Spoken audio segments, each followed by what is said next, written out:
people of high value recognize information that is valuable.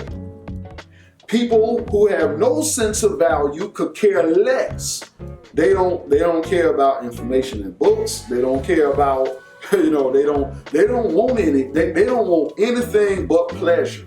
They don't want any wisdom. They don't want any information that can change their lives. They don't have any goals. So therefore they see no need to sit down with a coach or a mentor and receive guidance. They don't have the wisdom to look for these things. So you trying to give them your pearls of wisdom is literally wasting the best that you have on people that could care less about what you're giving them.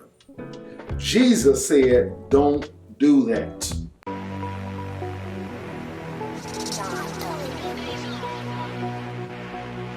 That me though. That me though. I ain't got no problem with what you do. I'ma do me though. Yeah. I like chains on top of my chains for real, but that's me though. One of the biggest challenges that I had when I first started my business was the challenge of charging correctly, charging money. And I know that this is a big issue, especially for a lot of believers, a lot of Christians who had the scripture hammered into their mind, into their thinking, till it just seeped down into their subconscious mind that freely you receive and freely you give. And so we kind of have it ingrained in our thinking that everything that God has blessed me with, I'm supposed to just give freely. I'm just supposed to hand it away and just give everything to people freely. The reality is this: if you really study the Bible, nothing can be further from the truth. Nothing can actually be further from the truth. In scripture, God was a God who blessed, for example, the Israelites to be stupendously wealthy. He blessed King Solomon with great wealth. And if you look at how Solomon acquired his wealth, that's really the model for what we would consider today's coaching or info business model, where all Solomon did was advise. He counseled. He advised. Kings and queens came from all around, from other nations, and they sat at Solomon's feet, and he counseled them. He spoke the wisdom of God over them, and they paid him money. In fact, they paid him in silver and gold. The Bible said there was so much silver, it was as common as rocks. Solomon had so much gold, he could turn around and make gold utensils, gold chariots, gold spears and shields. I mean, this guy here, he was decked out, dripped with nothing but gold. But all of that came as a result of him having a particular model where he charged. And a lot of people don't know or don't understand that when the Bible says your gift will make room for you and bring you before great men, some people think that word gift in the context refers to your talent. Actually, that's not what that word means. The word gift refers to your finances or your financial offering. Your gift, your money, your financial offering will bring you before great men. Why? Because as it was in that day, just as it is today, if you want someone to coach and guide and advise you, you have to be willing to pay them what they are worth. And vice versa, if you are in the info business, if you are a coach, if you are a consultant, then you should not be afraid to charge your value or charge your worth because of the information that you are giving. That information, if it's valuable, then you should be willing to charge for it. Now, quite naturally, there are certain things that you will give away for free, and I understand that and kind of understand the importance of there's some content that is free and then there's some content that you need to charge for. And oftentimes, a lot of people, they struggle with that. Even if it's a service or a product, then you need to make sure that you're charging appropriately. One of the things that I experienced when I first started out in business is I actually was undercharging. I would produce books. I would do all of the work, editing, producing, designing, do all of this work, and I generally did it myself. And one of the reasons why I did it myself, I had to do it myself because I wasn't charging enough to hire someone else. So it wasn't that I just enjoyed doing it, it's that I had no other choice. But because to hire someone at the market rate would have meant I wouldn't have made a profit at all because my prices were entirely too low. So, and the danger that put me in, and the danger that it could put you in if you're a business owner, is if you charge too low, then you don't have the money to hire the appropriate help. And by appropriate, I mean not just bringing somebody in, but bringing in top level talent. And if your product suffers because you're unable to bring in top level talent, then all that's going to have is the negative result of ticking off your clients, ticking off those that you're serving. They get upset because they're not getting the best product, but yet they're not paying the amount of money that you need in order to hire the right talent. And so it just frustrates you because you got to do all the work. It frustrates the client because their product is suffering.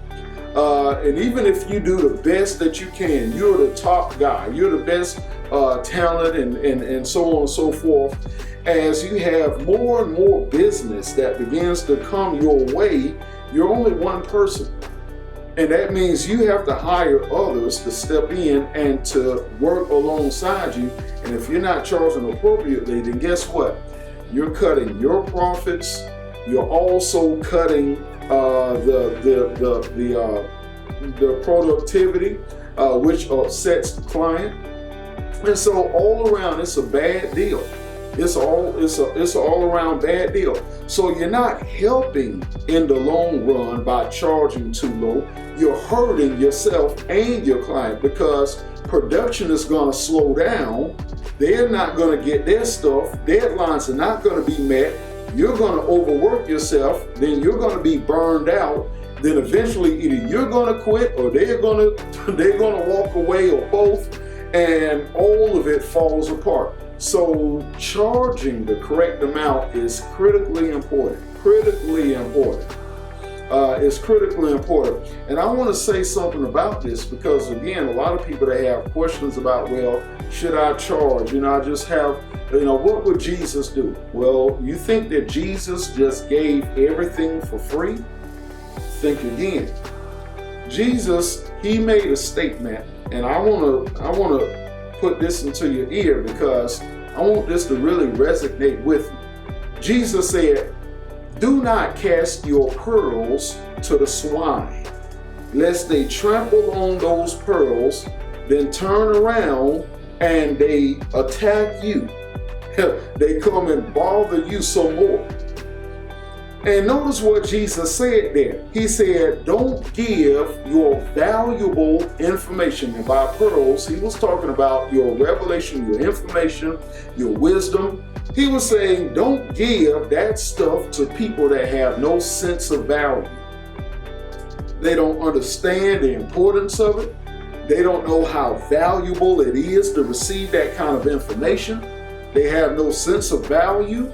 They are just reckless and their mind is somewhere else. That, this wisdom is not on their priority list. So you know what Jesus said? He said, don't give it to them. Because all you're doing is wasting it on people that don't have a sense of value. So really think about that. How many of us are literally giving away our pearls, throwing them? And please forgive me here because I'm not calling anyone a pig. I'm literally just using the terminology Jesus used when he said swine, and he's talking about a mentality. He's not calling a person a pig, but he's talking about people that think with a very low mentality.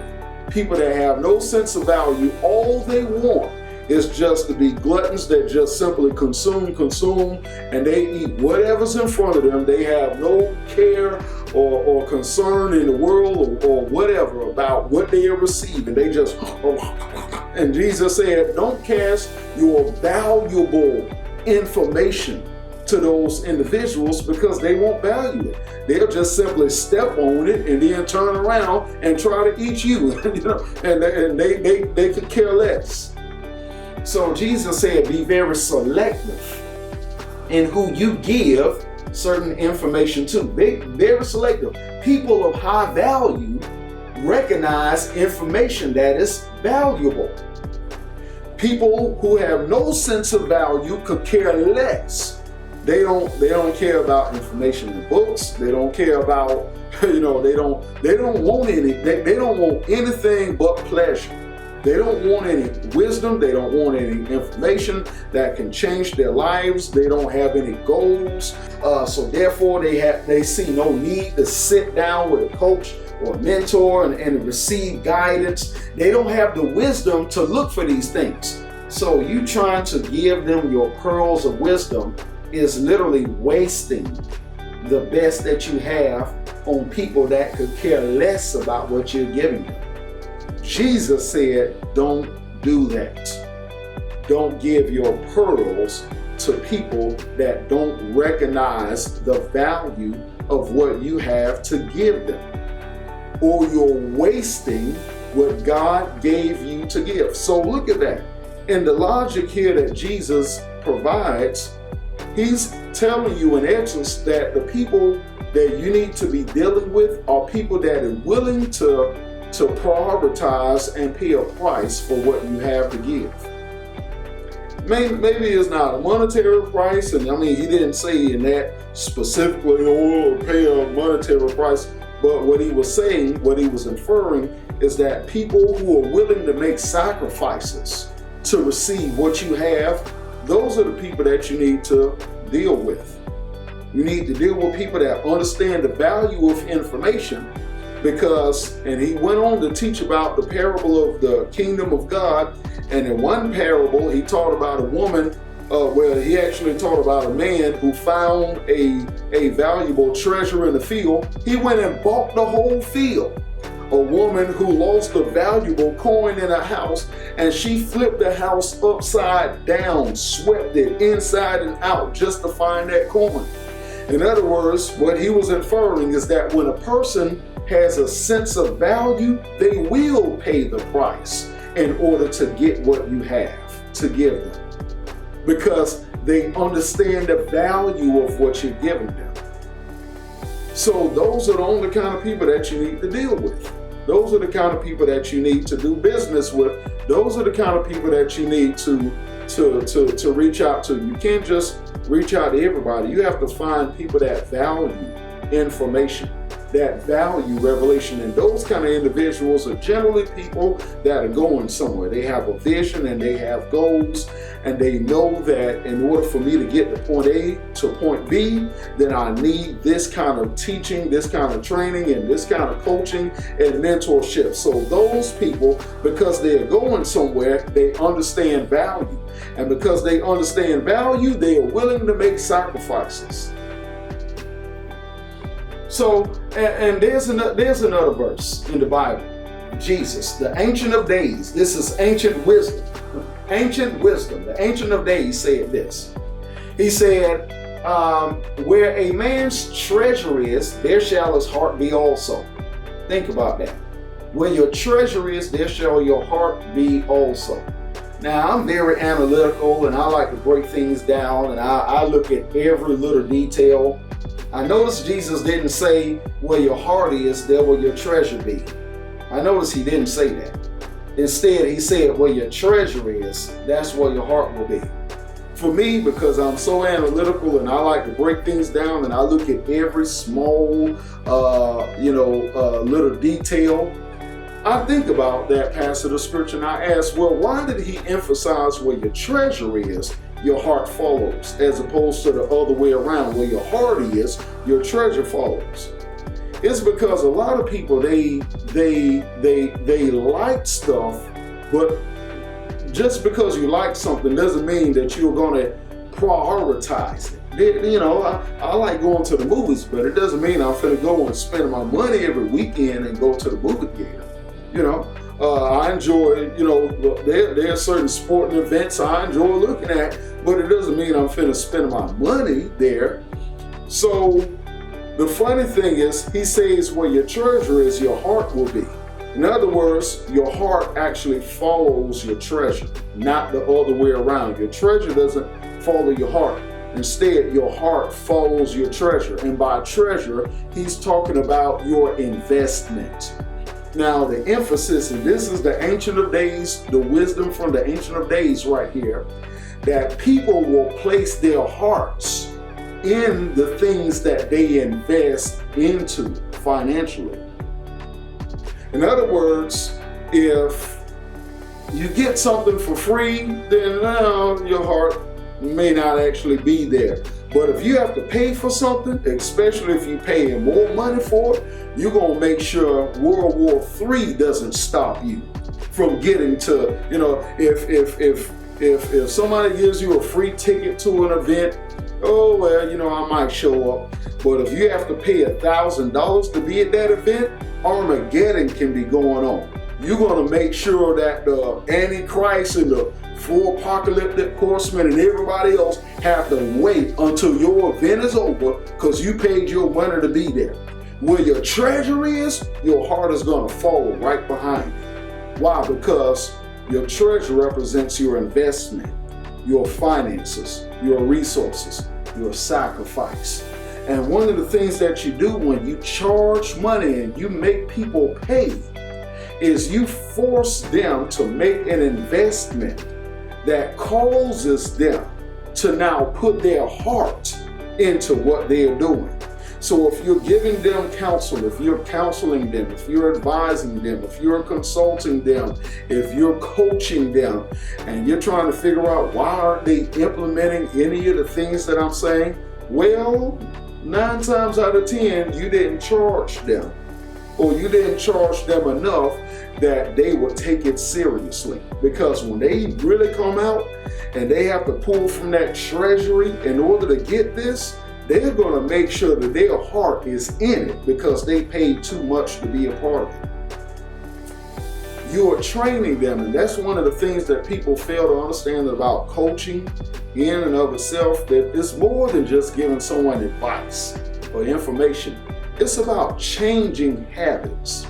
And one of the things that you train people to do when you charge them is you teach them now to prioritize the right things. You take their treasure and you put that treasure over here in this area. And you train them now to let their hearts follow that treasure. That you're not going to get something for nothing, especially something of great value.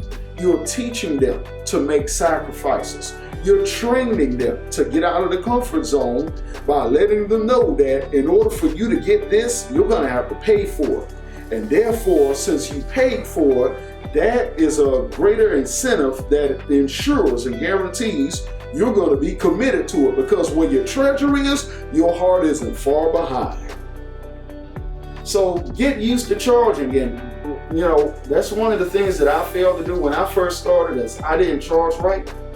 I charged too little, thinking that I was actually doing a service when I was actually doing the disservice. And thank God for prophetic voices, people that hear from God, because God is the best businessman. And he sent a person into my life who gave me a prophetic word and said that, you know what, you're charging entirely too low. God said those prices are getting ready to change.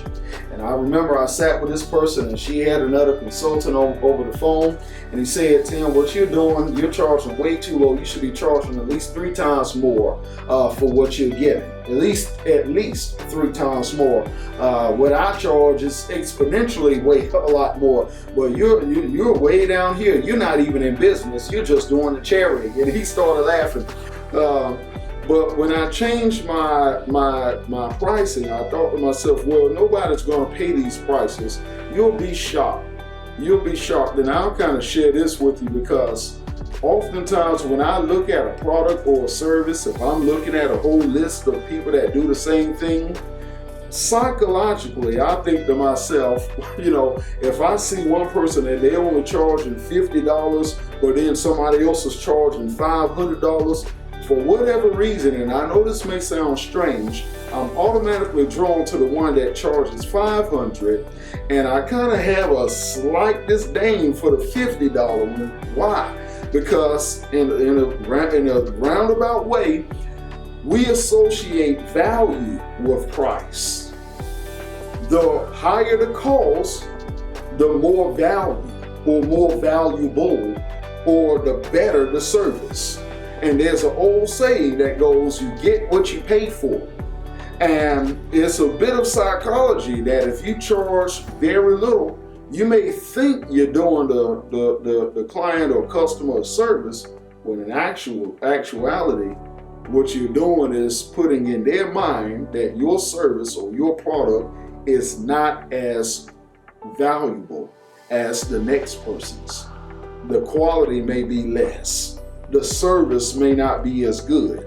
You may be a novice, a beginner, whereas that person over there charging $500, that's an expert, that's the professional. They're going to ensure that it's done right. You may not be able to explain it, but it's a little bit of psychology there. So you have to get into a place where you learn how to charge your value. And when I changed my price, and I was shocked to find that people were still coming, they were still paying for my services. I started getting what we would call high quality clients that would come in and they would start paying for the service. And God even spoke to me and said, He gave me a number of how much I was supposed to charge, but I was too afraid. I didn't have the guts to charge that until I finally sat down with that individual, the one that prophesied in my life, and they just had to really kind of just push me on out there. And I said, I'm going to make this decision today, and I'm going to charge appropriately. How can you communicate your value and your worth to somebody else when you don't know your own value and your own worth?